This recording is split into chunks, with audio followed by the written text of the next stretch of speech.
የኢትዮጵያ ኦርቶዶክስ ጠላቶች፣ አንደኛ፣ በውስጧ ያሉ ጳጳሳትና የሃይማኖት ኃላፊዎች፣ የትግራይ ደቂቀ እስጢፋኖስ አባላቶችና ርዝራዦች። ሶስተኛ፣ የአማራ፣ ጎጃም፣ የጸጋ፣ የቅባት፣ የጎጃም ውስጥ የሚገኙ ካቶሊክ ቀመስ ጳጳሳት። አራተኛ፣ የጎንደር ቤተ ጣዕም አብረንታንት ዋልድባ የወጡ ቤተ ጣዕም፣ ከነሱም የኦርቶዶክስ ተዋሕዶ ቤተ ክርስቲያን ጳጳሳት ወጥተዋል፣ የሲኖዶስ አባል ሆነዋል። አራተኛ፣ የኦሮሞ ኩሽቲክ የምስራቅ አፍሪካ የኦሮሞ የበላይነት አቀንቃኝ በስልጣን የተጠመሩ የኦሮሞ ጳጳሳት እና ሌሎችም። ስድስተኛ፣ ወይዘሮ ስንዱ ወይም በሃይማኖት ስም ሃይማኖትን በመከፋፈልና በማጥፋት ያለች ቀን እየቀየረች ያለች ሴት በግለሰብ ደረጃ። ሰባተኛ፣ በኢትዮጵያ ትንሣኤ ስም ንጉሡ እኔ ነኝ፣ ከኔ ሌላ ንጉሥ የለም፣ እጠርግሃለሁ እያሉ ጳጳሳትን የሚያዋርዱ ግለሰቦች። ስምንተኛ፣ የኦርቶዶክስ ጠላት የመንፈስ ጦርነት ወይም የአውሬው መንግሥት የ666 የኢሉሚናቲ አባሎች። ዘጠነኛ፣ የእስልምና የአክራሪ ዋቢ የአረብ ቅጥረኞች፣ የቱርክና የግብፅ ቅጥረኞች። አስረኛ፣ ፖለቲከኞች በኢትዮጵያን ለመበተን አማራንና ኦርቶዶክስን መበተን ነው የሚለውን የሚያምኑና እያደረጉ ያሉ ፖለቲከኞች፣ ብሔርተኛ ፖለቲከኞች። 11ኛ፣ በውጭ ሀገር የሚኖሩ በውጭ ሀገር ውስጥ ዲግሪ፣ ዲፕሎማና ዶክትሬት በአጭር ጊዜ እየተሰጣቸው ተመልምለው ወደ ሀገር ውስጥ የገቡ በገንዘብ የሚገዙ በውጭ ሀገር በገንዘብ እየተገዙ ወደ ኢትዮጵያ የገቡ የኢትዮጵያ ሊቃውንትና ምሁራን የኢትዮጵያ ኦርቶዶክስ ጠላቶችና የኢትዮጵያ ጠላቶች ናቸው። ሌሎችን እንመልከታቸው። የኢትዮጵያ ኦርቶዶክስ ጠላቶች። የኢትዮጵያና የኢትዮጵያ ኦርቶዶክስ ጠላቶች እነማን ናቸው?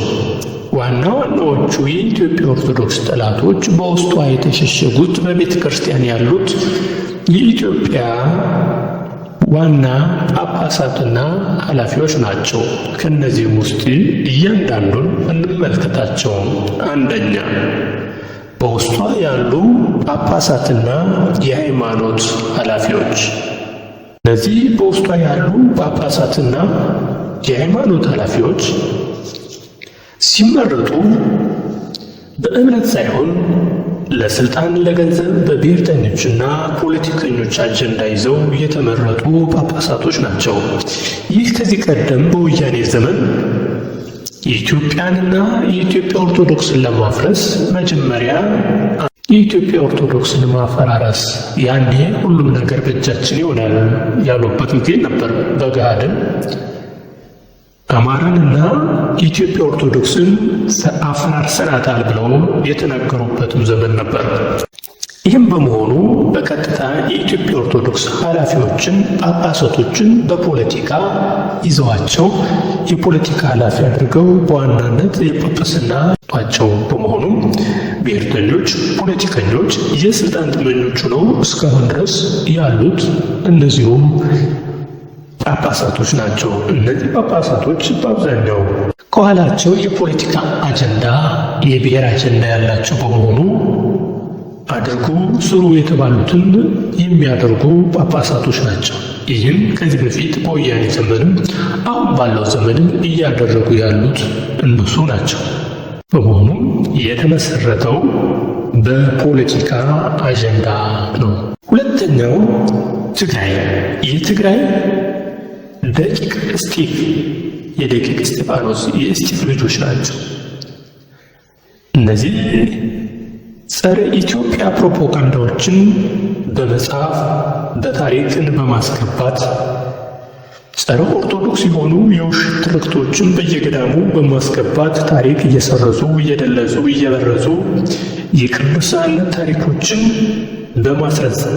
በማስረሳትና የራሳቸውን ሁኔታ በማጉላት የኢትዮጵያ ኦርቶዶክስን የሚበጠብጡ እስካሁንም ድረስ በሰፊው በትግራይ አብዛኛውንም ሕዝቡንም ጨምረው በመያዝ የደቂቅ እስጢፋኖስ አባል ያደረጉ ናቸው።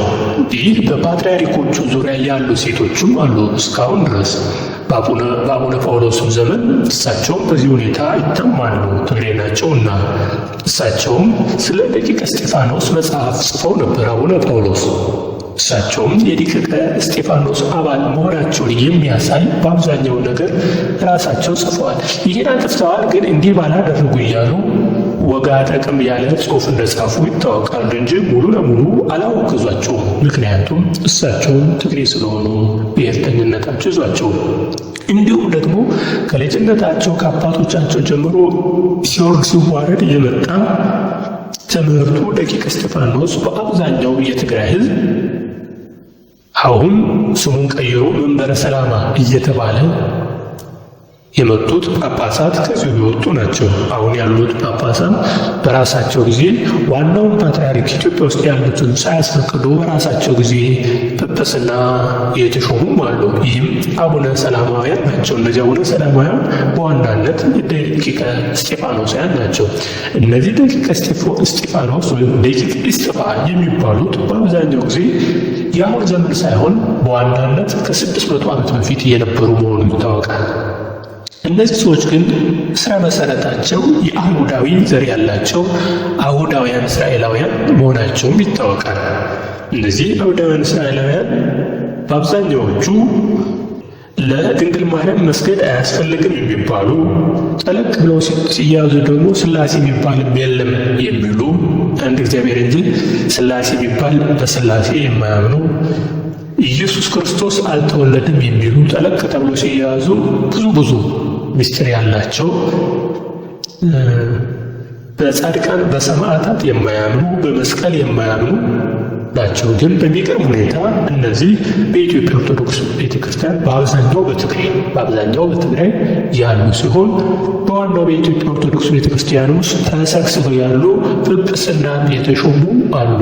እነሱንም ይዘን ነው አብረው ኢትዮጵያን እየመሩ ያሉት። በዋናነት እስኪ ስለነዚህ ደቂቀ እስጢፋኖስ ስንመለከት መሰረታቸው የኢትዮጵያ እስራኤላውያን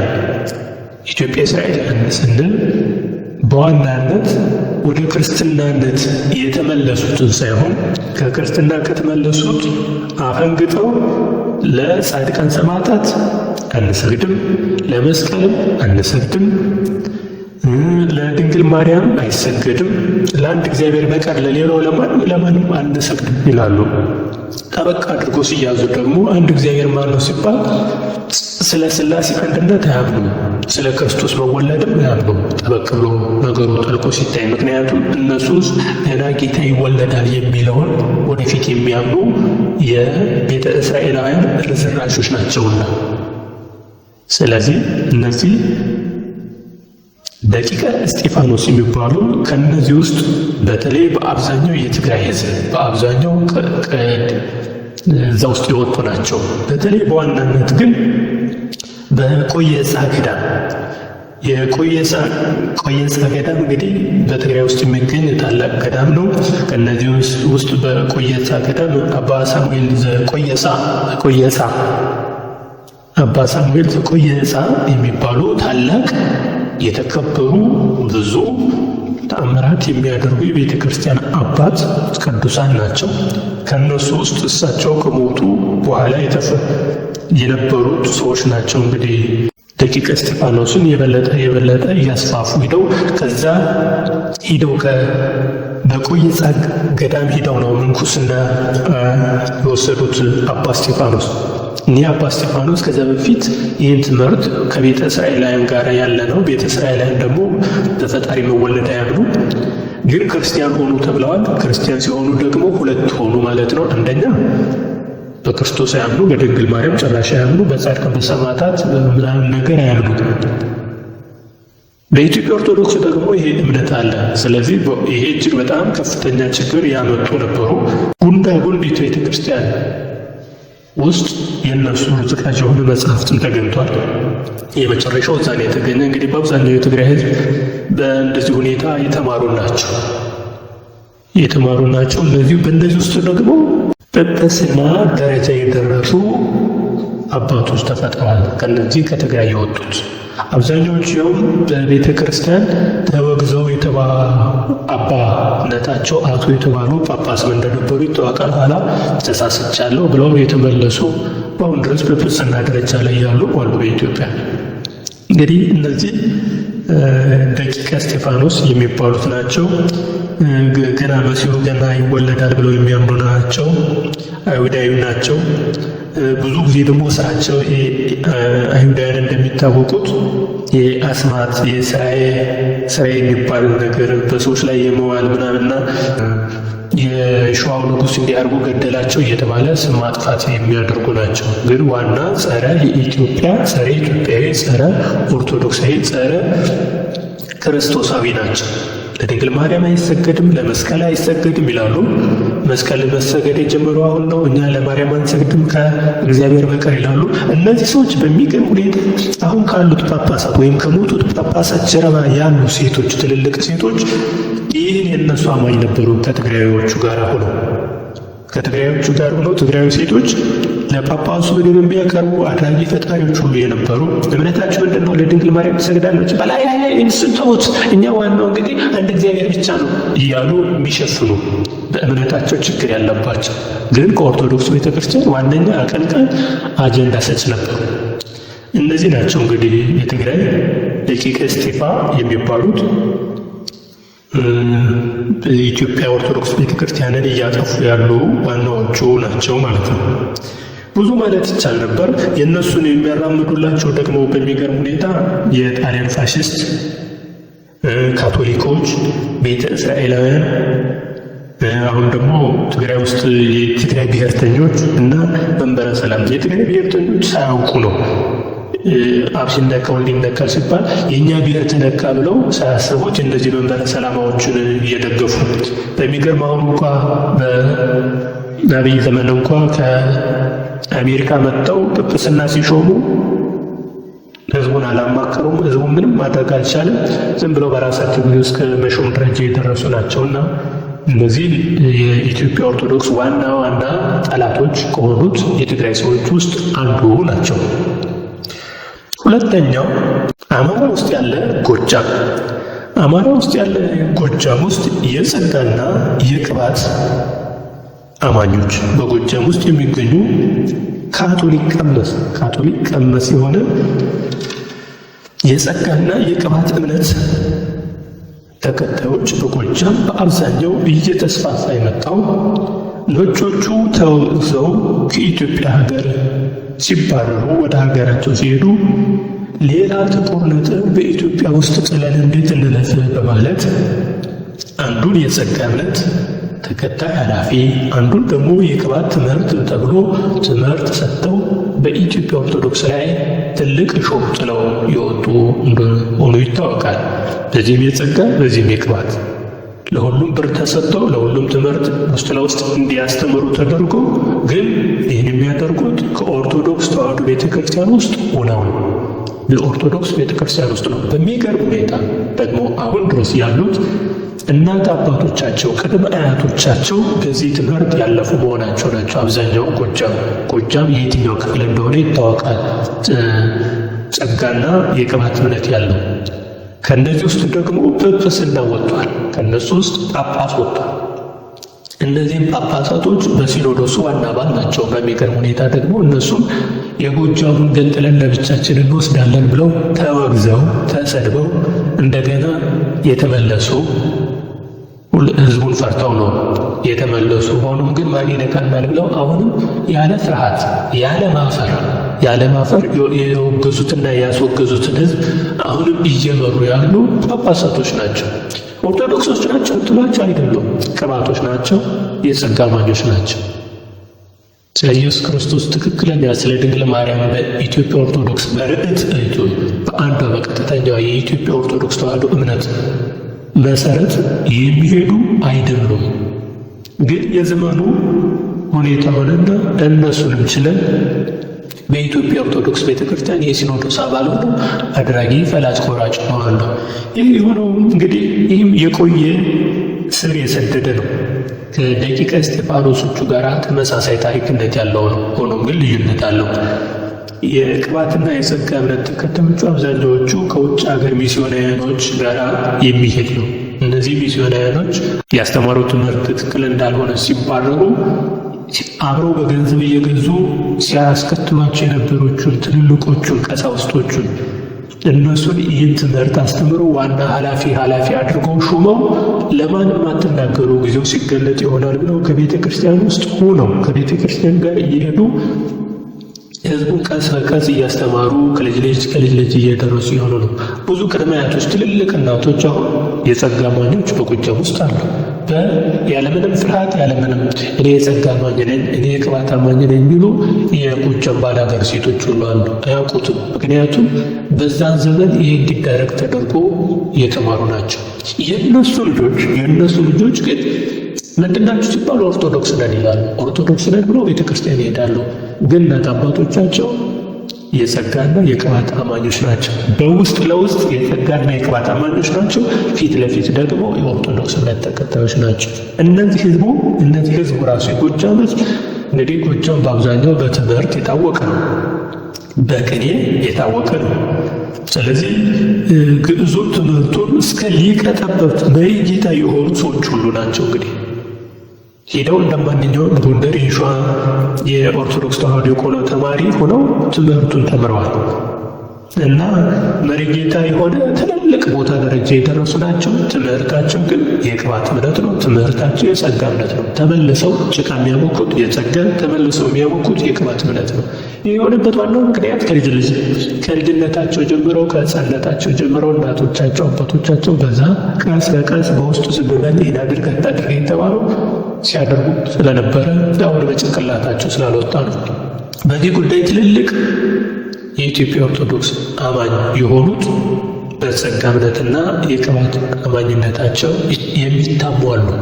አንቱ የተባሉ ጳጳሳት እንግዲህ እነዚህ ቢዘው ነው የኢትዮጵያ ኦርቶዶክስ ጳጳሳት ተብለው ያሉት ማለት ነው። ተገንጥለው የራሳቸው ፓትርያርክ የመሰረቱበት ጊዜ እንደነበር ይታወቃል። አሁን ካሉት ጳጳሳት ሁሉ የጸጋና የቅባት አማኞች እንዳሉ ይታወቃል። ግን እነዚህ የጸጋና የቅባት አማኞች አሁንም ድረስ በኢትዮጵያ ኦርቶዶክስ ተዋሕዶ ቤተክርስቲያን ስር ውስጥ ሆነው የኢትዮጵያ ኦርቶዶክስን የማያምኑ ትምህርት የማያምኑ ጸጋና የቅባት አማኞች ግን ጳጳስ የሆኑ ግን ቀሳውስት የሆኑ ግን ትልልቅ የመሪ ጌታ ትምህርት የተማሩ እስከ መሪ ጌታ ትምህርት የሆኑ ግን እስከ ትልቅ የጠበብታዊ ጠቢባዊ ሊቅ የሆኑ ይህን ሁሉ የተማሩት ከኦርቶዶክስ ተዋሕዶ ቤተክርስቲያን የቆሎ ትምህርት ቤት ቀስ ብለው ተጎንብሰው ነው የተማሩት። ግን ይህን እየተማሩ በውስጣቸው ግን ምንድን ናቸው? የጸጋ አማኞች ናቸው። በውስጣቸው የቅባት አማኞች ናቸው። ፊት ለፊት የቅባት አማኝ ነህ ቢባሉ አይደለሁም እኔ አይደለሁም እንደሚሉ የጸጋ አማኝ ነህ አይደለሁም። ግን ይህን ውስጥ ለውስጥ ከልጅነታቸው ይዘው የመጡት ነው። ግን ፈነዳና በባለፈው የዛሬ 2 ዓመት አካባቢ የጎጃም ራሱን የራሴን ቤተክርስቲያን እመሰርታለሁ ብላ ሲፈነዳ ነው እንግዲህ ተወግዘው ምን ብለው የተመለሱበት ነው ማለት ነው። እነዚህ በኢትዮጵያ ኦርቶዶክስ ተዋሕዶ ቤተክርስቲያን ቦታ አላቸው፣ የሲኖዶስ አባል ናቸው። እነዚህን ይዘን ነው እንግዲህ አባቶቻችን እያም የሊቀ እስጢፋኖስን የጸጋና የቅባት ጳጳስን ነው እንግዲህ እያመን ያለ ነው። ሁሉም የሚያምናቸው ግን በመስቀል ይዘው ይባርካሉ፣ በመስቀሉ ግን አያምኑ። አራተኛው እንግዲህ ጎንደር ነው። የጎንደሩ አብረንታንቱ ዋልድባ ቤተ ዕጣን የጎንደሩ አብረንታንቱ ዋልድባ ቤተ ዕጣን ይህም ከ400 እና ከ500 ዓመት በፊት በብዙ ጭቅጭቅና ንትርክ አቁሙ ተብለው አንተ በዚህ እንዳትደርስ አንተ በዚህ እንዳትደርስ ተብለው ተወግዘው እሺ ብለው አልፈው ተቀምጠው የነበረ ቢሆንም በአብረንታንቱ ዋልድባ ውስጥ ቤተ ዕጣንና ቤተ ሚናስ አብረው ሳምንት አንዱ ይቀድሳል፣ ሳምንት አንዱ ሌላው ይቀድሳል። ቤተ ሚናሶች አብዛኛው አሁን ያለው የኢትዮጵያ ኦርቶዶክስ አማኞች ናቸው። ቤተ ጣኑ ደግሞ የትግራዮች ናቸው። እነዚህ ከትግራዊ ደቂቅ እስጢፋኖስ ጋር ተመሳሳይነት ያላቸው ናቸው። ተገልብጦ ሲታዩ ደቂቅ እስጢፋኖስ ናቸው። ያን የዋልድባን ደግሞ አንለቅም አባቱ ነው የሚያስለቀቀን ብለው እዛው የተቀመጡ ናቸው። ተወግዘው ተቀምጠው ነበረ። በአቡነ ጳውሎስ ዘመን ግን መጡና ትልቅ ቦታ ተሰጣቸው። እንደፈለጉ ሆኑ። እስከ አቡነ ጳውሎስ ዘመን ድረስ ከነሱ ምንም አይነት የጵጵስና ነገር አይወጣም ነበር። በኋላ ግን ከነዚህ ውስጥ ጳጳስ ሁሉ ተመረጡ። አቡነ ጳውሎስ ከነዛ ውስጥ እያመጡ ነው ብለው የጵጵስና ማዕረግ ሰጧቸው። እነዚህ የቤተ ጣዕም ሰዎች አሁንም ከደቂቀ እስጢፋኖስ ጋር በኢትዮጵያ ኦርቶዶክስ ተዋሕዶ ቤተ ክርስቲያን የኢትዮጵያ ኦርቶዶክስ ዋና ጠላቶች ሆነው ግን የኢትዮጵያ ኦርቶዶክስ ጳጳስ ሆነው በሀገሪቱ በኢትዮጵያም አሉ በትግራይም አሉ ማለት ነው። ይህ ከደቂቀ እስጢፋኖስ የሚለዩት ይህ ቤተ ጣዕም በጎንደር ስብከት ስለሆነ ማለት ነው። አብረንታንቱ ዋልድባ እንደሚታወቀው በትግራይና በጎንደር መካከል ድንበር ላይ ያለ ታላቅ ገዳም ነው። እንግዲህ አብረንታንቱ ዋልድባ ያን ዋልድባን ቦታውን ላለመተው ሲባል ነው እዛው የተቀመጡት። ከሁለት ተከፍለው እዛ የተቀመጡት ግን የሚሰሩት ከደቂቀ እስጢፋኖስና ትግራዮች ነን ብለው ትግርኛ ነው የሚያወሩት። ስለ ትግራይ ነው በብዛት የሚያደርጉት ነገር እና አብረንታንቱ ዋልድባ በጎንደር ያለው ችግሩ ሄዶ እነዚህም ጵጵስና ወጥተው አብረው ከዚህ ከሲኖዶሱ የወጡ ጳጳሶች አሉ። አምስተኛው ደግሞ የትግራይን፣ የአማራን፣ ጎንደርና ጎጃምን አይተናል። የኦሮሞ ናቸው። አምስተኛው ደግሞ የኦሮሞ ጳጳሳት። እነዚህ የኦሮሞ ጳጳሳት ኩሽቲካዊ ናቸው። የኩሽቲክ እምነት አቀንቃኝ ናቸው። የስልጣን ጣዕም ያላቸው ናቸው። የኦሮሞነት ጳጳሳት ብለው ከዚህ በፊትም በራሳቸው ጊዜ ጳጳስ እንሆናለን ብለው ጵጵስና የወሰዱ ናቸው። እንግዲህ ትግራይ እንዲህ ካደረገ እኛስ ለምን አናደርግም የሚል አይነት ነገር ነው። ብዙዎቹ ይህም የብሔርተኝነትና የፖለቲከኝነት ነው። የስልጣን ጠመኝነትና የነዋይ ችግርም አለ። አብዛኛው እነዚህ እንግዲህ በአብዛኛው ትምህርቱን አያውቁት። የኢትዮጵያ ኦርቶዶክስ ተዋሕዶ እንግዲህ አንድ ጳጳስ መነኩሴ ነው። ምንኩስና ደግሞ መነኮሰ ማለት ሞተ፣ ተቀበረ፣ ወደ እግዚአብሔር ፊቱን ዞረ፣ የእግዚአብሔር ሰው ሆነ ማለት ነው። ግን እነሱ ይህን እምነት ነው የሚከዳደሩት። ለስልጣን፣ ለገንዘብ፣ ለብሔር የፖለቲካ አጀንዳ ያላቸው ጳጳሳቱ ናቸው። አብዛኛው ትምህርት የሌላቸው ናቸው። መነኩሴ አይከሰስም፣ አይጠየቅም። ወረዴ አንዴ ሞተ ተብሎ ስለሚታሰብ ለእግዚአብሔር ወደቀ ስለሚታሰብ ስልጣን ካልተሰጠን ምንኩስናዬን አፈርሼ ሚስት አገባለሁ የሚሉ ጳጳሳቶች ናቸው። እንግዲህ ይሄ ደግሞ ታይቷል። የኢትዮጵያ ኦርቶዶክስ ቤተ ክርስቲያን ራሳችን ችለን ጵጵስና የኦሮሞ ቤተ ክህነት እንመሰርታለን ሲሉ አብዛኛዎቹ ያን የስርዓቱን ክብደቱን መቋቋም የማይችሉ ፈተናውን የሚወድቁ መነኩሳት ናቸው። እንግዲህ ትምህርት ሳይሆን ለፖለቲካ ሲሉ የተሾሙ አምላክን የማያውቁ በችግር ምክንያት ነጥብ የተያዘባቸው ናቸው። አንዳንዶቹ ካለዚያ እናጋልጣቸዋለን፣ እንዲያደርጋቸዋል እኛ የምንላችሁ ብቻ አድርጉ እየተባሉ በፖለቲከኞች የሚገፉ በፖለቲከኞች ትእዛዝ የሚሰጡ ናቸው። በኢትዮጵያ ኦርቶዶክስ ቤተ ክርስቲያን እኮ በአብይ ጊዜ አይተናቸዋል። አሁን ጳጳሱ መልሶ ጳጳሱን ሲከስ እንግዲህ ከዛው ቤተ ክርስቲያናቸው ጉዳቸውን ሸፍነው ጉዳቸውን እንዲያታድርጉ ይባባሉ እንጂ መጥተው በአብይ ሰብስቧቸው ሲናገሩ አይተናል። ጳጳሱ ተነስቶ መንግስትን የሚሳደብ ጳጳስ እኛ አንፈልግም እያሉ ሲሳቅባቸው አንዱ ጳጳስ ሌላውን ጳጳስ ሲሳደብና ሲከስ እንግዲህ ኢየሱስ ክርስቶስን በጲላጦስ ፊት እንደመክሰስ ያደረጉት አይነት ጳጳሱ ደግሞ አሁንም ያሉ አንድ አባቶች ሀገር ጳጳስ አሉ። እስካሁን ድረስ ቦታ አልተሾመላቸውም። የሚያስተዳድሩት ቦታም ሌላ ተሾሞባቸዋል። ለመሆኑስ አንድ ጳጳስ የራሱን ሀገር ልጁን ያልተሳደበ፣ ልጁን ያልተቆጣ፣ ልጁን ያላወገዘ ማን ሊያወግዘው ነው? መንግስትን እኮ የሚያወግዘው አባት ነው፣ መነኩሴ ነው። መነኩሴ ሆኖ ልጁን ቢያወግዝ እንዲያው አባታችን ይተወው ይባላል እንጂ ጭራሽ መነኩሴ ሆኖ መነኩሴውን የሚሳደብ፣ መነኩሴ ሆኖ ጳጳሱን የሚያወግዝና ጳጳሱን የሚከስ እንግዲህ የሆነው የፖለቲካ ችግር ያለባቸው፣ ከኋላቸው መቀመጫቸው ችግር ያለባቸው፣ መጥፎ ስራ ያለባቸው ወይም ነጥብ የተያዘባቸው እና ወደዚህ ስልጣን እንዲመጡ ሆን ተብሎ ተገፍተው የመጡት ምረጧቸው ተብሎ እነሱ የሚፈልጉት ሰዓት ማስፈጸሚያ የሆኑ ጳጳሳቶች ናቸው ማለት ነው። ይህኛው የገብርኤል ቤተክርስቲያን ብዙ ገንዘብ ስለሚያገኝ እኛ ራሳችን ችለን ሲኖዶስ እንመሰርታለን እስከ ማለት የደረሱ ጳጳሳቶች ናቸው። ደግሞ አንዳንዶቹ አፍሮ ፊት ለፊት ይመጣሉ። ስልጣን ለሌላ እንግዲህ አንድ ጳጳስ የመነኮሰው ከሆነ ሞተ ማለት ነው ብለን እንዴት ስልጣን ይሰጠኝ ብሎ በጉልበት ይጠይቃል። በግለሰብ ደረጃ ስናይ ደግሞ አንዲት ሴት አለች ስንዱ የምትባል። እቺ ስንዱ የምትባል እንግዲህ የውጭ ሀገር ዜግነት ያላት ነች። ስለዚህ የከሌ ጳጳስ 666 ነው፣ የከሌ ጳጳስ እኔን አይወክልም፣ የከሌ ጳጳስ የኢትዮጵያ ጠላት ነው፣ የከሌ ጳጳስ እኔ ገዛዋለሁ፣ እኔ አሽከረክረዋለሁ እያለች የህዝቡን ስነ ልቦና በመውሰድ እንዲህ ብላ የምትናገር ሴት ማነች እየተባለ እንደገና ደግሞ ከሄዱት የመጀመሪያውን ለመውሰድ ትንቢት የሚመስል ትምህርታዊ ስልጣን የወሰደችውን ትንቢት የሚመስል ነገር በመናገር ሰው ወደ እሷ እንዲመጣና የረከሰ መንፈሷን በላዩ ላይ እያሳደረች ህዝቡን የምትከፋፍል የቀን መቁጠሪያዋን የምትከፋፍል ሴት ነች። በነገራችን ላይ ይቺ ሴት ውጭ ሀገር ስትኖር የርኩስ መንፈስ አድረውባት ከሌላ ጓደኛዋ ጋር የኢትዮጵያ ኦርቶዶክስ ዲያቆናቶች ሁሌ ጸሎት ይጸልዩላት ነበር፣ ያጠምቋትም ነበር። ግን እየባሳት ሄደ። ትጮህ ነበር። በፋሽን ኢንዱስትሪ ውስጥ የኖረች ነች። መልከ መልካም ነች። እንግዲህ ፋሽን ኢንዱስትሪ ሆና መልከ መልካም ባትሆን የሚገርመው ግን የዘመኑ የርኩስ መንፈስ ላይ ያደረ ነው እና ያወራታል። የሹክሹክታ ኤልዛቤል መንፈስ ላይ ያለባት ነች። እሷ ብቻ አልነበረችም። እንግዲህ አብራት ያለች ሱዛና የምትባል ኤርትራዊ ሴትም ነበረች።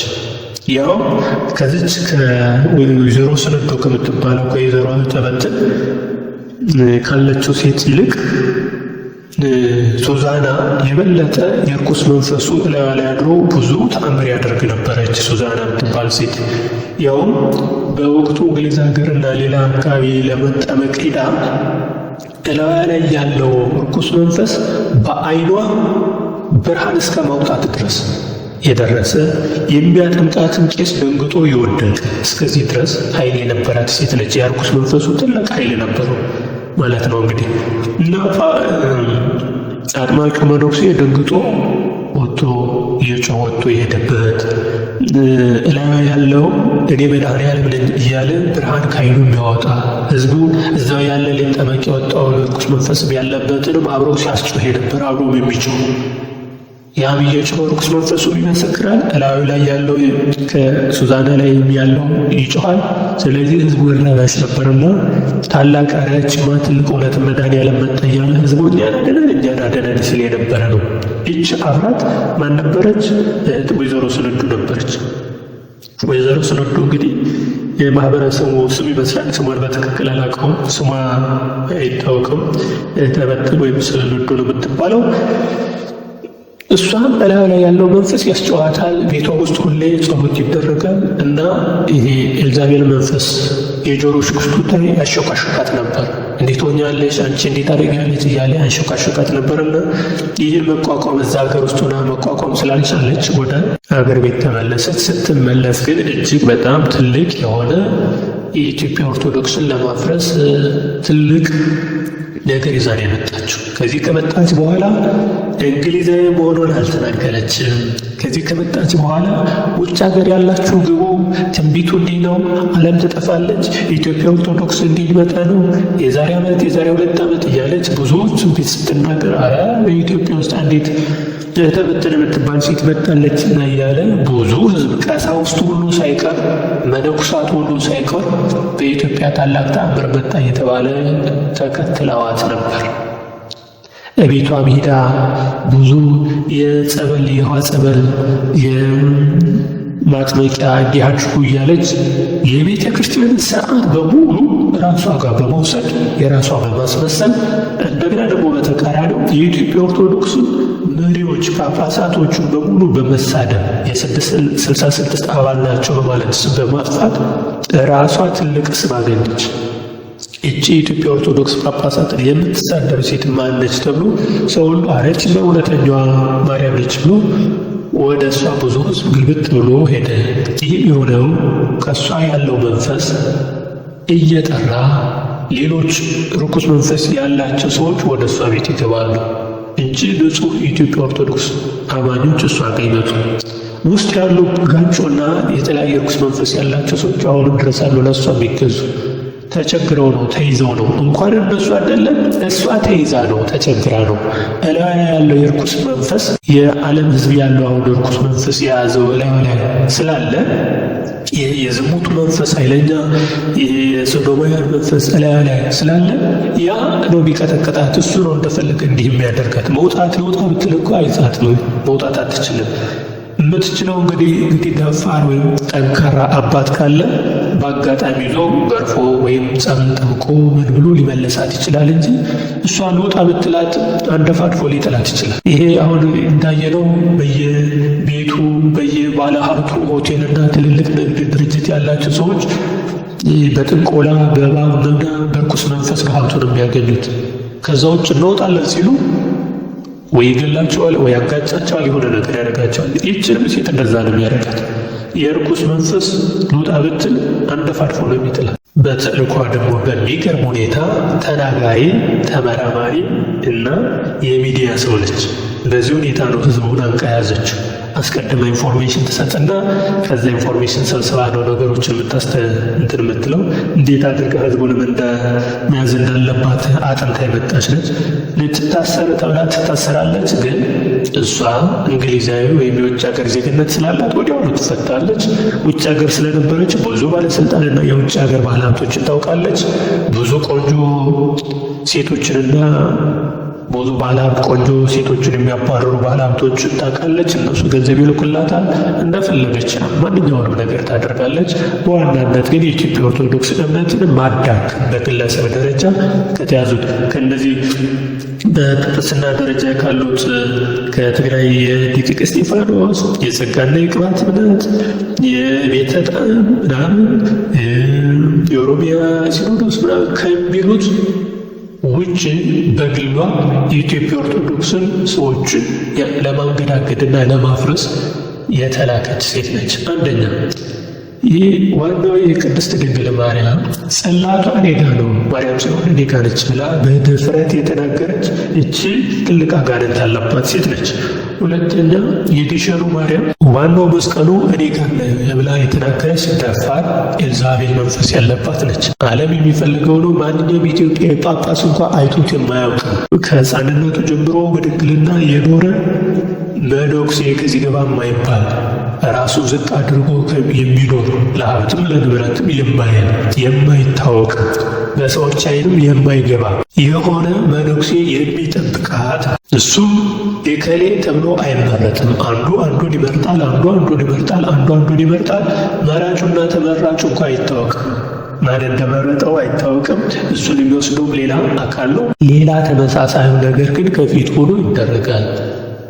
ይህ በሆነበት ዓለም እሷ እኔ ነች እኔ ጋር ነች ብላ ተናገረች። ዓለም ደግሞ ስለዚህ ጽላት የት እንዳለ እያነፈነፈ እዚህ ነው እዛ ነው እያለ ተሳሳት ኢንፎርሜሽን እየሰጠ ዋና ያለበትን ትክክለኛ ቦታ በመፈለግ ላይ እንደሆነ ይታወቃል። አብዛኛውም ዶናልድ ትራምፕ እኛ ጋ ነው ብሎ ተናገረ። ምስሉን የታቦቱን ምስል ታቦቱን አጠገቡ አድርገው ፎቶግራፍ ተነስቶ ተላክ። እንዲህ የሚያደርጉ አሉ። እስራኤሎችም የት እንዳለ ማወቅ ይፈልጋሉ። የዛን ኃይል እነዚህ ጸረ ክርስቶሶች ይፈልጉታል። ኃይሉን ማዳከም ይፈልጋሉ፣ ወይም ከዛ ኃይል ወስደው የራሳቸውን ነገር ከፍ ማድረግ ይፈልጋሉ። በዚህና በተለያዩ እሳቤ ያን ይፈልጋሉ።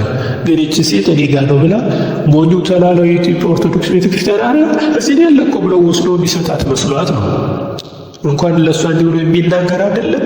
ዋናው ጳጳስ አያውቁትም። ታላቁ ጳጳስ አሁን ያሉት አባ ማቴዎስ የት እንዳለ አያውቁም፣ አይተውትም አያውቁም።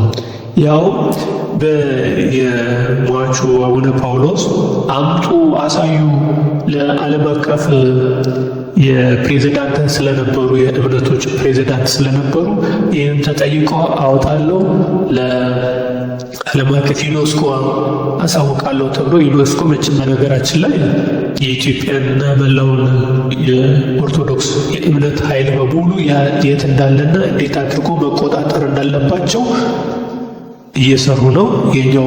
እኛዎቹ ደግሞ በግልጽ በሞኝነት እዚህ ጋር ነው መዝግቡልን ይላሉ። እነሱ ግን የሚመዘግቡት እንዴት አድርገው መቆጣጠር እንደሚችሉ ለማድረግ ነው። እና አቡነ ጳውሎስም ገብቼ አያለሁ ብለው እንደነበረ ግን የሚታይ የሚዳሰስ ነገር ምንም ነገር እንዳላገኙ ማንም እዚህ አለ ብሎ ሊያሳየው አልቻለም። ዋናው ቤተ ክርስቲያን ውስጥ ያለው ጽዮን ማርያም ያለው እንደ ማንኛውም ጽላት የካ ሚካኤል እንዳለው ቅዱስ ሚካኤል ወይም ሥላሴ እንዳለው የሥላሴ ቤተ ክርስቲያን ጽላት ወይም እንደሌላው እንደማንኛውም ያለው መደበኛው ጽላት እንጂ ዋናው የጥንቱ ፍልስጤማውያን ተማርኮ ሄዶ ዳጎንን የሰበረው ከዛም የኤልሳን ልጆች የገዳደለ ዋናው ታቦት አይደለም ያለው። ይሄ መደበኛው በየትኛው ቤተ ክርስቲያን ያለ ታቦተ ጽላት ነው። በቅድስት ድንግል ማርያም በታቦተ በጽዮን ማርያም ያለው። ያኛው ግን ለብቻው ነው የሚጠበቀው፣ ማንም አያገኘውም። ምናልባት እንግዲህ እንደ እግዚአብሔር ፈቃድ በመጨረሻው ሰዓት ሊወጣ ይችላል። እሱን የሚያውቀው እግዚአብሔር ነው። አቡነ ጳውሎስ ግን ለማውጣት ሞክረው ነበር፣ ግን አልሆነላቸውም።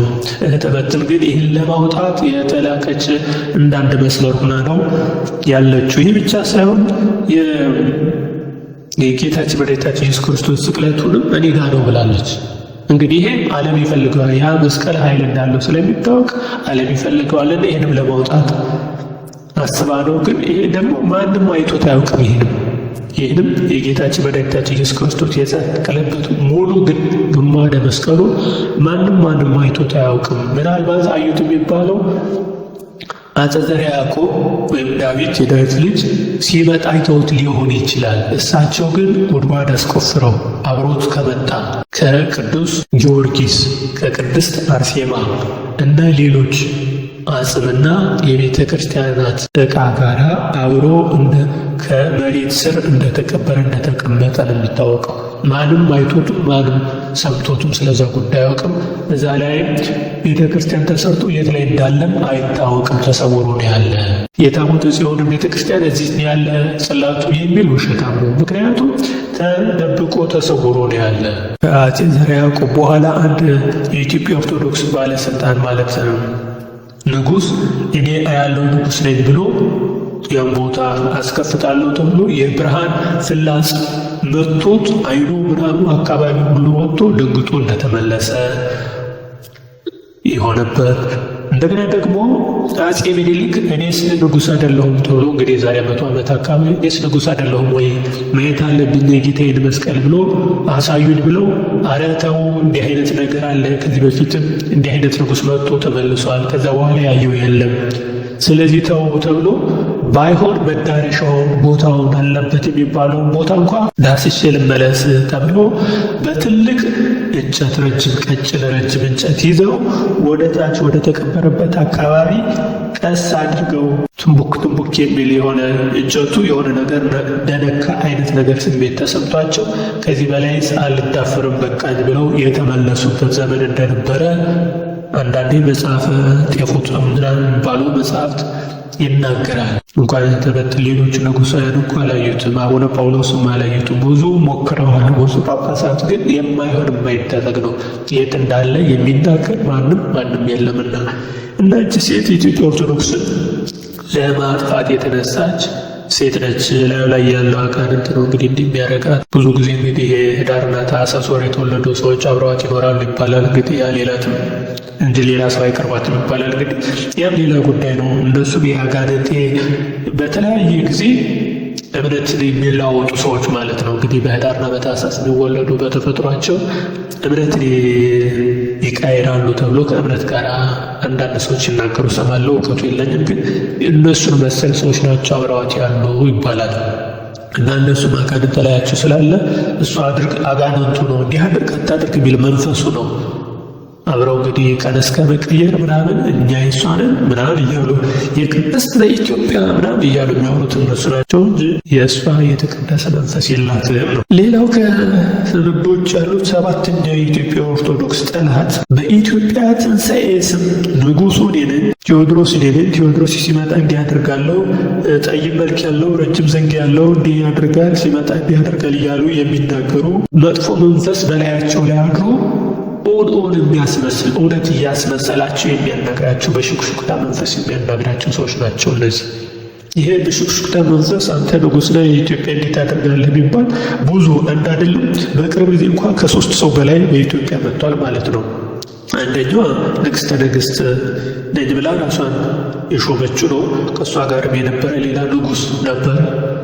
የንግሥት ተብዬዋ ባለቤት ጥሩ ሰው እንደነበርና ከሞተ በኋላ ሌላ ንጉሥ ተብላ ያመጣችው ጎረምሳ ነበር። እንግዲህ ሊጋቡ አይችሉም። እሱ ጎረምሳ ነው፣ እሷ ትንሽ ወደ 50ዎቹ የተጠጋ ነው። እናም አሁን ነገር ሲሆን ነገሩ የተፋለሰበት ነው። ፈጣሪ እንግዲህ ከእሷ ጋር ይሁን። ሌሎቹ ግን በኢትዮጵያ ትንሣኤ ስም ንጉሥ ነኝ ብለው ይሄ ካባ ለብሰው ፊት ለፊት እኔ ንጉሳቸው ነን እንግዲህ ታወቁ ተብሎ የኢትዮጵያ ንጉሥ ተብለው ራሳቸው ንጉሥ አድርገው መጽሐፍ ቅዱስ እያደረጉ ንጉሥ ሲሆኑ እንግዲህ መጽሐፍ ቅዱስ በፊታቸው እዚህ ላይ ያድርጉና መሪያችሁን ሄደን መጽሐፈ ዕዝራ መጽሐፈ እንትና እንዴት ይላል እያሉ የመጽሐፍ ቅዱስ አንቀጽና ቁጥር እየጠሩ ስለ ራሳቸው ንግስና የሚመሰክሩ እንግዲህ ፈጣሪ አምላክ ይመልሳቸው ነው እንጂ ሌላ ምን ይባላል? እና እነዚህ የኢትዮጵያ ትንሣኤ በኢትዮጵያ ትንሣኤ የሚነግዱ ናቸው። እንግዲህ ይህ የኢትዮጵያ ትንሣኤ ሁለት ነገር አለ። አንደኛ በውጭ ሀገር የኢትዮጵያን ሕዝብ እንዴት አድርገን እናስወዝነው፣ እንዴት አድርገን ወይም ሌላ ነገር እንዳያስብ እናድርገው ተብሎ ለኢትዮጵያ ንጉሥ እንዲህ ይመጣል ተብሎ በውጭ ሀገር የተጻፈ ነው። በሚገርም ሁኔታ አብዛኛው የኢትዮጵያ ታሪክ ውስጥ የተበረዘ ታሪክ አለበት።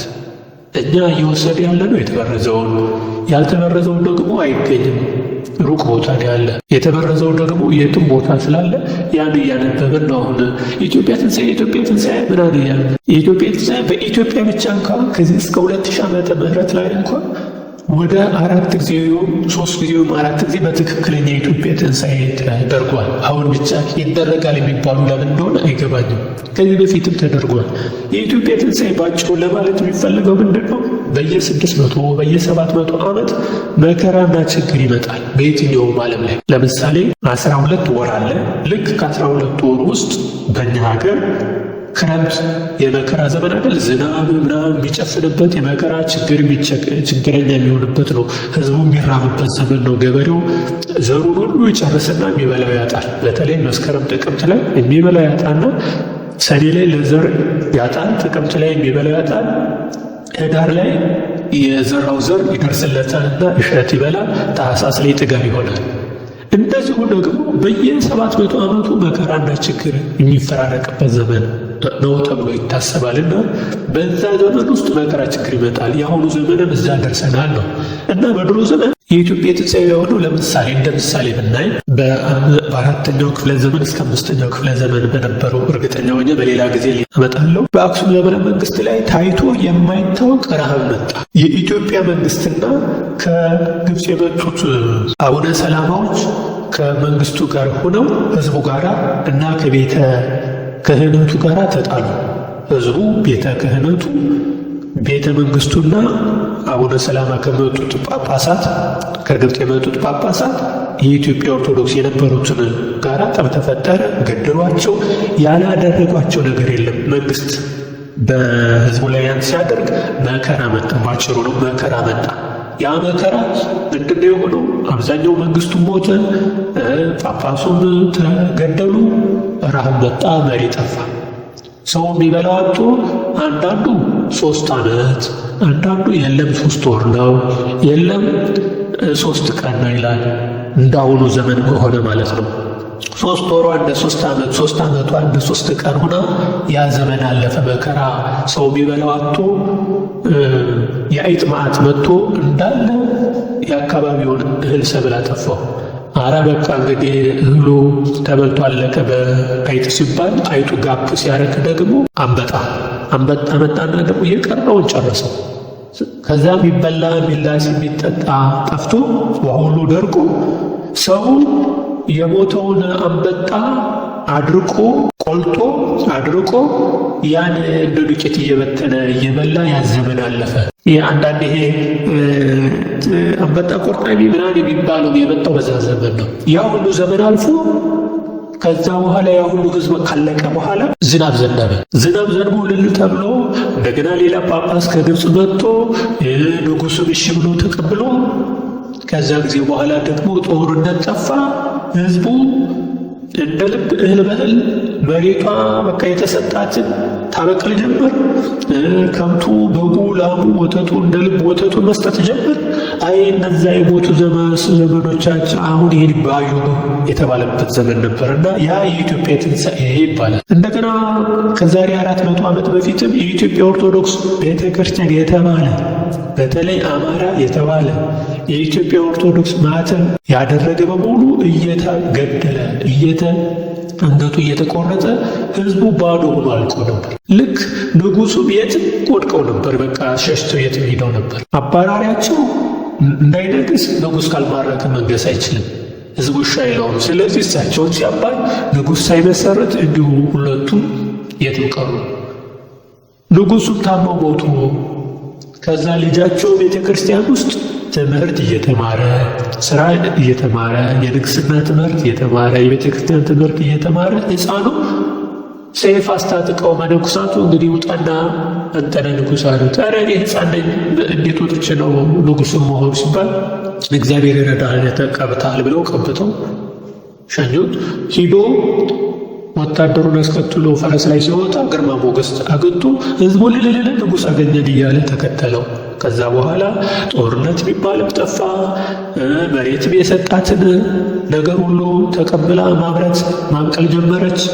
ከብቱ፣ ወተቱ፣ በጉ፣ ፍየሉ እንደ ልብ መራባት ጀመረ። ያ የኢትዮጵያ ትንሣኤ ይባላል።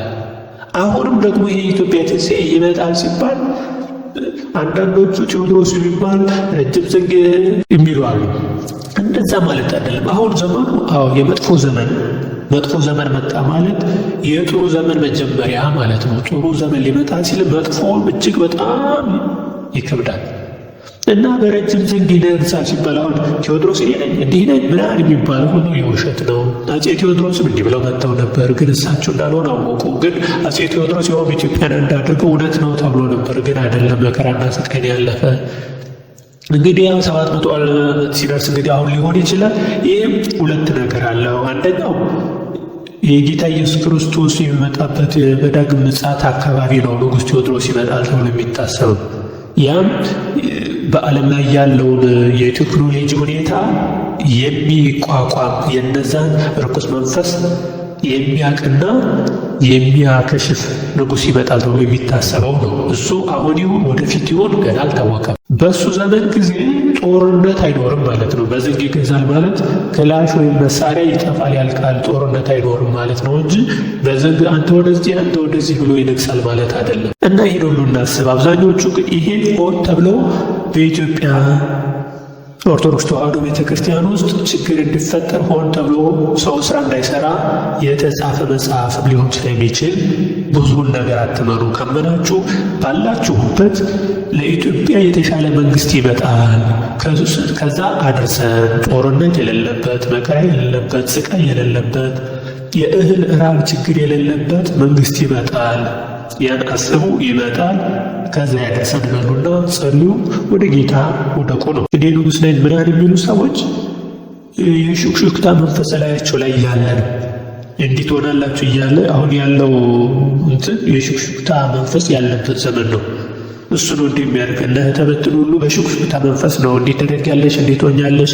እንግዲህ ሰይጣን በቤት አምልኮ እንኳ ጠንቋይ ዶሮ ረጂ እንዲያርጊ እንዲህ አይነት ምልክት ብሎ እንደሚያሳምነው ማለት ነው። መንፈሱ እነርሱን እያሳመነች ደረጃ ያደረሳቸው ማለት ነው። ከእነዚህ ጋር አብሮ ማን አለ መሰላችሁ? ኤልያስ ወረደ የሚል ሌላ እምነት ይዘው የመጡ ልጆች ነበሩ፣ ሰዎች ነበሩ። እውነት ይመስላል። የሚገርማችሁ እነዚህ በማርያም በቅድስት አርሴማ በመድኃኔዓለም ስም ማህበር የመሰረቱ ሰዎች ትልቁ የኢትዮጵያ ኦርቶዶክስ ጠላቶች የሆኑት በኢትዮጵያ ኦርቶዶክስ በጻድቃን በሰማዕታት በሐዋርያቱ በነቢያቱ ስም ማህበር እየመሰረቱ ያሉ ሰዎች በእነሱ ስም ሆነው እንዲህ ይደረጋል፣ እንዲህ ይሰራል፣ የኢትዮጵያ ኦርቶዶክስ ያለው ሌባ ነው፣ እነዛ ጳጳሳቶች ውሸታም ናቸው፣ እንዲህ ያድርጉ እያለ ያን እየተዉ በራሳቸው ጊዜ የሚያደርጉ ናቸው። አብዛኞቹ ቤት ተከራይተው የማህበራቸውን ክፍያ እየከፈሉ እንደ ኃላፊ ሆነው የኢትዮጵያ ኦርቶዶክስን የሚሳደቡ ናቸው። ቤተ ክርስቲያን በተአምር አይሄዱም። ቤተ ክርስቲያን ሄደው አያስቀድሱም፣ አይሳለሙም። ጨረስ ቤተ ክርስቲያን ይሄዱም።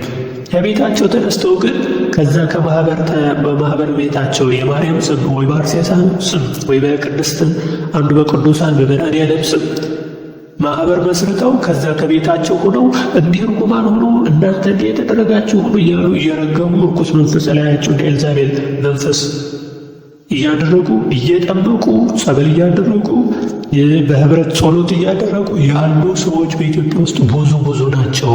የትም ቦታ ብትሄዱ የማህበረተኞች ናቸው። አሁን በኢትዮጵያ ችግር እየፈጠሩ ያሉት እነዚህ ታላቅ ዋነኞቹ የኢትዮጵያ ኦርቶዶክስ ጠላቶች ናቸው።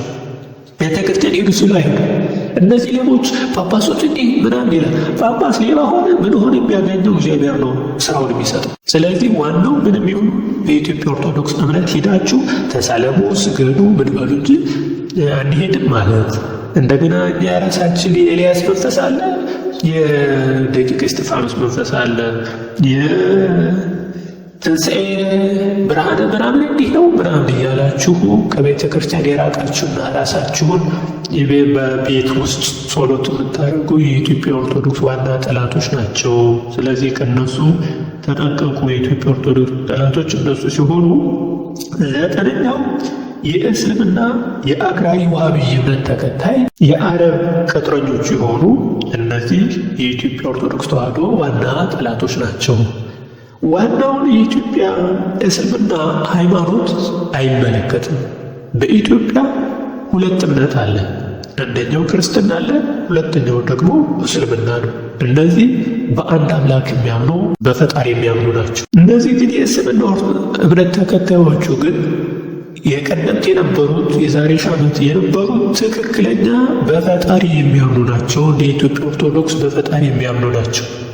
እነዚህ ግን አክራሪዎቹ ግን የውሃብይና ሌላ እምነት ያላቸው ግን አይጸልዩም፣ አይጾሙም፣ ጠዋት ማታ ስግደት አይሰግዱም።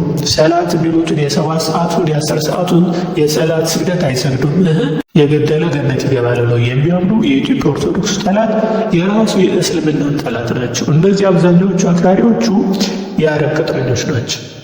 አረቦች ወይም አብዛኛው ቱርኮች የኢትዮጵያ ጠላቶች ወይም ግብጾች የኢትዮጵያ ጠላቶች ወደ ኢትዮጵያ ከሚልኳቸው የእምነቶች ውስጥ አንዶቹ በእስልምና ስም አክራሪ እስልምና ነው። እነዚህ አክራሪ እስልምና ገብተው በኢትዮጵያ ውስጥ ያለው እምነት ሁሉ እስላም መሆን አለበት ብለው የሚነግሯቸው ናቸው። በሚገርም ሁኔታ ግን ኢትዮጵያ ውስጥ ያሉት እስላሞች ሁሉ ቀድመ አያቷቸው ቢናገር ሁሉም ክርስቲያኖች ናቸው። ይህን እያወቁ ነው እንግዲህ ክርስቲያን መሆናቸውን እያወቁ ያን እንዳይነገር እንዳይሰማ አድርገው በኢትዮጵያ ውስጥ ከእስላም በቀር ሌላ አይኖርም ብለው የአረብ ተከታዮች ነው የሆኑት። በሚገርሙ ሁኔታ ደግሞ አረቦች የሚለብሱት ቀይ ቡራቡሬ ፊልስጤሞች የሚለብሱት ራሳቸው ላይ የሚጠመጥሙት ነጭ ጀለቢያ የሚያደርጉት የእስልምና ምልክት ይመስላቸዋል የኢትዮጵያ እስልምና ሰዎች። ግን እነዛ አገራቸው አረብ ሙቀት ስለሆነ ነጭ ልብስ ሪፍሌክት ስለሚያደርግ አልባሳታቸው ነው እንጂ የሀገር ባህል ልብስ እንዳለን እንጂ እነዛም የሀገር ባህል ልብሳቸው እንጂ የእስልምና ምልክት አይደለም።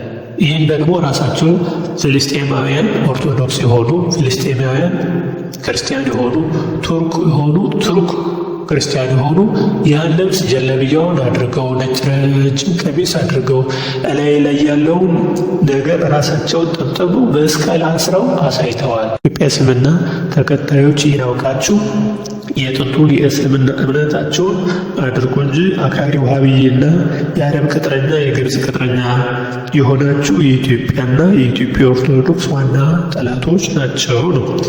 አስረኛው የፖለቲካ አማራንና ኦርቶዶክስን መበተን ኢትዮጵያን መበተን ነው የሚለውን የውጭ ሀገር ብሂል ለፖለቲከኞች በመስጠት በብሔር እና በፖለቲካ አሰማርቶ ፖለቲከኞች የሚጠቀሙበት ነው።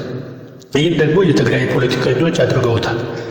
አማራና ኦርቶዶክስን በታትነነዋል፣ አከርካሪ አጥንታቸውን ሰባብረነዋል እያሉ እና ክቡር ስብሐት እንደተናገሩ ይታወቃል። ትግሬዎች እንግዲህ በዛን ሰዓት ሌላ አጀንዳ ነበራቸው። ያን አጀንዳቸውን ለማስተካከል የተጠቀሙበት ነው እና ያው ፖለቲከኞች ደግሞ እንዴት አማራ እንዲህ ያደርጋል፣ እንዴት ኦርቶዶክስ ብቻ ትሆናለች፣ ለምን እኛ ሳናደርግም እያሉ ግን የእግዚአብሔር ዋና መሰረቱ እንደሆኑ አላወቁምና የኢትዮጵያ የፖለቲካ ችግረኞች እነዚህ የኢትዮጵያና የኢትዮጵያ ኦርቶዶክስ ዋና ጠላቶች ናቸው ባጭሩ። ከእነዚህ ጋር ውጭ ሀገር ሂደው በገንዘብ የተገዙ በሃይማኖት ተቋማት ውስጥ ያሉ ግለሰቦች ለገንዘብ እና ለንዋይ ብለው ከውጭ ሀገር ተመልምለው በውጭ ሀገር ተመልምለው ውጭ ሀገር ሊማሩ ይችላሉ። ውጭ ሀገር ሲኖሩ ይመለምሏቸዋል። አንድ ዲግሪ ካላቸው ሀገር ውስጥ እዛ ሀገር 1 ዓመት ወይ 2 ዓመት አስተምረው ዶክተርና ፕሮፌሰር ያደርጓቸዋል። ስም ነው የሚሰጣቸው። ገና በ3 ዓመቱ ዶክተር ወይ ፕሮፌሰር ብለው ሲሰጧቸው አይ በቃ ይችን ነገር ላለመናገር ዝም ይሉና የእነሱን አድራጊ በቃ ይህን ካገኘው ምን እፈልጋለሁ ሀገሬ ሄጄ በሰላም መዝናናት እችላለሁ ብለው የእነሱን አጀንዳ ይዘው ሀገር ውስጥ ይመጡና የፖለቲካ ቀንቃን ትልቅ ትምህርት ያለው የሊቃውንት ዋና አድራጊ ፈጣሪ ይሆናል። የኢትዮጵያ ምሁር ተብሎ ስም ይሰጣቸዋል። በሚዲያ ይነገርላቸዋል። ከዛ በኋላ የኢትዮጵያ ኦርቶዶክስና የኢትዮጵያን እንዴት መበታት እንዳለበትና ለሲአይ እና ሌሎቹ እንዴት መስራት እንዳለባቸው ራሳቸውን ያስገዙ ናቸው። ብዙዎቹ የውጭ ሀገር የተመለመሉ ሰዎች የኢትዮጵያ ኦርቶዶክስና የኢትዮጵያ ጠላቶች የኢትዮጵያ ምሁራን ናቸው ሲባል ከዚህ ተነስቶ ነው። ከእነዚህ ጋር እንግዲህ ሌላው ዋናው የኢትዮጵያ ጠላት የሚባለው የመንፈስ ነው። መንፈስ ታላቅ መንፈስ ጸረ ክርስቶሳውያን እነዚህ የ666 እምነት ተከታዮች እነዚህ ኢሉሚናቲዎች የኢትዮጵያ ኦርቶዶክስን ለመበታተን ለማጥፋት መጀመሪያ በሕዝቡ ላይ የርኩስ መንፈስ ማድረግ ነው። እነዚህ የዓለም መንግስታት የሚጠቀሙበት ነው። ዓለም መንግስታት እንግዲህ የአሁኑ መንግስት እንዲሰለጥን በቴክኖሎጂ በተለያዩ ሁኔታ አሁንም ድረስ ይኸው የዓለምን ባንድ ለመቆጣጠር የሚጠቀሙበት በዚህ ሁኔታ ነው። ግብረ ሰዶማዊ እንዲስፋፋ፣ ህዝብ እንዲቀንስ፣ ሰውና ሰው እንዳይኖር፣ ቤተሰብ የሚባል ነገር እንዲጠፋ። ይህ ከሆነ አቢዩዝ ከተደረገ ሁሉም ለሰይጣን ይገዛል። አባት ልጁ ጋር እንዲጋባ፣ ወንዱ ከወንዱ ሴት ከሴቱ ጋር እንዲጋባ፣ እምነቱን እንዲተው፣ ያ ማለት ለሰይጣን እንዲገዛ ማድረግ ማለት ነው። ለሰይጣን ከተገዛ ደግሞ የኢትዮጵያ ኦርቶዶክስ ዋና ጠላት ሆነ ማለት ነው። የኢትዮጵያም ጠላት ሆነ ማለት ነው። እነዚህ ከመንግስታት ጋር በመንግስታት ስር የሚሰሩ ናቸው። የዓለም መንግስታት ፈንድ አድርጎ በተዘዋዋሪ መንገድ በነፃነትና በዲሞክራሲ ስም በመላው ዓለም እየሰራ ያለው ነው። ዲሞክራሲ ነፃነት ማለት እንደፈለጋቸው ሆኖ ወንድ ለወንድ ሴት ለሴት እንደፈለገ መጋባት ይደረጋል ማለት ነው። ርኩስ መንፈስ ይሰለጥናል ማለት ነው። ርኩስ መንፈስ ሰለጠነ ማለት የተቀደሰውን መሻር ማለት ነው። ስለዚህ የተቀደሰውን ለመሻር ጸረ ክርስቶስ ሆኖ የመጡ ናቸው። በኢትዮጵያ አሁን እየተደረገ ያለውን ይኸው ነው። ይህን እንኳ ያልተቃወሙ ናቸው። የኢትዮጵያ ኦርቶዶክስ ጳጳሶች ጠላት ናቸው ለራሳቸው ለጳጳሶቶቹ ዋና ለኦርቶዶክስ ጠላት ናቸው ሲባል ዝም ብሎ አይደለም። ከዚህ በላይ ባየናቸው መስፈርቶች ብቻ ሳይሆን በኢትዮጵያ ውስጥ ግብረ ሰዶም ተስፋፋ ሲባል የተወሰኑ ግለሰቦች ናቸው ብለው እየጮሁ ያለ ለምን እንዲደረጋል እያሉ ያሉ ግለሰቦች ናቸው። ጳጳሱ አፈን ነቅተው ዘንድ አንዳንዶቹ ከኋላቸው መቀመጫቸው ላይ ችግር ስላለ ነው። አንዳንዶቹ ከስልጣን ከተሰናበትኩ እኔ ምን ሆናለሁ ብለው ለራሳቸው ስለሚያስቡ ነው። ይሄ ደግሞ እንግዲህ ፈጣሪ ከድቷቸዋል ማለት ነው፣ ወይም እነሱ ፈጣሪን ከድተውታል ማለት ነው እንጂ አንድ ጳጳሳት እንኳን ይህ ሁሉ ግብረ ሰዶም በኢትዮጵያ ሆነ፣ ልጅ በልጅ ተደፈረ ሲባል በቅርቡ እንኳ በመገናኛ ብዙሃን የሆኑ ሰዎች ግብረ ሰዶም ሲፈጽሙ በዩቲዩብ እንኳ ያን ያክል ሲተላለፍ እውነት ጳጳሳቶቹ አልሰሙ? ይህ በኢትዮጵያ ሁሉ ግፍ ሲፈጸም ኢትዮጵያኖቹ ጳጳሳቶቹ አልሰሙ? ሰምተዋል፣ ይሰማሉ። ግን ወጥተው አንድም እንኳ ተው ይሄ ነገር ትክክል አይደለም ብሎ በሚዲያ የተናገረ የለም። በሚዲያ መናገሩ ቀርቶ እንዲሁ ለክቡር አብይም እባክዎት እንዲህ እየተደረገ ነውና ይተው ለሕዝቡ ላይ ያስቆሙልን ብሎ ደብዳቤ የጻፈ ጳጳስ የለም። ለራሳቸው የጵጵስና ሲባል ግን ደሞዛቸው እንደ ፈጣሪ አይባቸው እንጂ 100,000 150,000 ሲያገኙ በምዕመናን የተሰበሰበ ከሕዝቡ እያሰባሰቡ እነሱ እንደ ልብ ይኖሩበታል። ሕዝቡ ግን ያለቅሳል። ህዝቡ ይራባል፣ እነሱ ይዝናናሉ። ህዝቡ በግብረ ሰዶም ይሰቃያል፣ እነሱ ግን እዛ ላይ ሆነው ምንም እንዳልተፈጠረ ቤተ ክርስቲያኗ ምን አደረገች ይኸው እያስተማረ ነው ምናምን ይላሉ። ህዝቡ በረሃብ በችግር በጥይት ያልቃል፣ እነሱ ላይ ሆኖ። ለዚህ ነው የኢትዮጵያ ኦርቶዶክስ ጠላቶች ራሳቸው ውስጥ ያሉት ጳጳሳቶች ናቸው የሚለው የመጀመሪያው መስመር የተጻፈው ያለው በዚህ ምክንያት ነው። ስለዚህ ጸረ ክርስቶስን የሆኑትን እነዚህን የስድስት የአውሬ መንፈስ ፈጣሪ አምላክ ሰባብሮ የጣለልን ጳጳሳቶቻችንን እግዚአብሔር አምላክ ልቦናቸውን ሰጥቶ ወደ ፈጣሪ የሚመለሱበት ያድርግልን።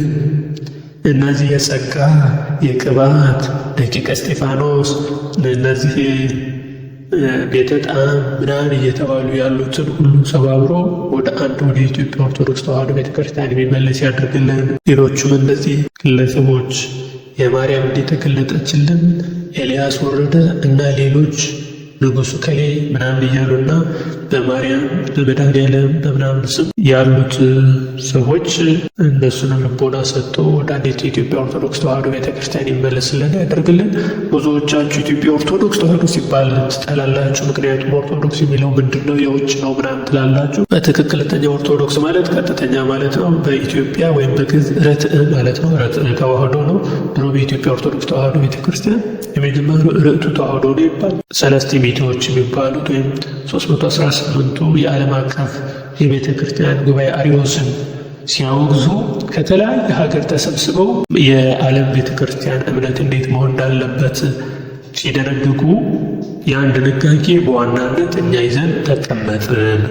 ስለዚህ ያን ስምን በዛው አብረን ያዝን። እኛ አሜሪካ ስንሄድ አፍሪካዊ እንደምንባለው ወደ ውጭ ዓለም ስንሄድም ኦርቶዶክሳዊ ነው የምንባል። ስለዚህ ኦርቶዶክስ የሚለውን ስም ብዙ አትቃወሙ። ብትቃወሙ ተቃውሙት፣ ግን ርትዕ ተዋሕዶ እምነት መሆኑና የኢትዮጵያ ተዋሕዶ እምነት አንድ መሆኑን ማወቅ ይገባል። ፈጣሪ አምላክ ከሁላችን ጋር ይሁን።